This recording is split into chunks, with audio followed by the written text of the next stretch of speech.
So, who would have thought that a chair with arms could make you feel excluded? I've always had a problem with my weight. And I got to a point where I ended up needing insulin twice a day because of my diabetes. The mobility blue badge because I was out of breath all the time. I ended up being diagnosed with sleep apnea that I'd probably had for years but hadn't realised, because I had an episode of AF where I ended up going to hospital because my heart was beating about 280 odd beats a minute and they had to slow my heart down. And I ended up being on warfarin.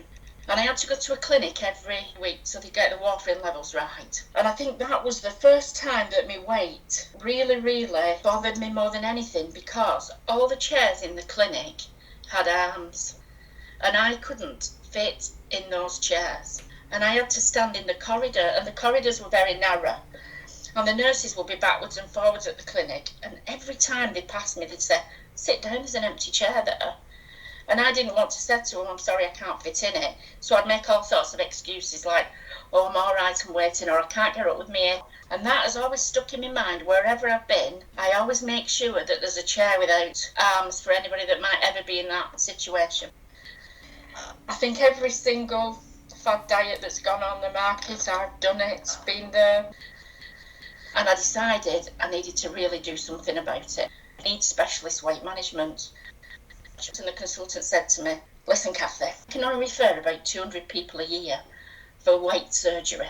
And I spend all my time in this clinic telling people, no, go and do it yourself, you'll be okay." He says, "But I'm telling you, if you don't think about having surgery, you're going to be dead in 2 years." And I said, "I can't have surgery, it's a failure. You failed if you have to have bariatric surgery." And he said, "Well, I'm telling you, you'll be dead." Still didn't register in my head. I went home. My daughter said, "Please have it, Mum, because I want you at my wedding." So I think that was the turning point for me. I thought, I've got to do it. I had to have it in 2 lots of surgery. I'm now 10 stone lighter. So I was nearly 31 stone in weight. I'm 10 stone lighter. I've still got a long way to go. I'm back at Slimming World now and really enjoying it with the group, because you can still eat crap. You just can't eat as much of it.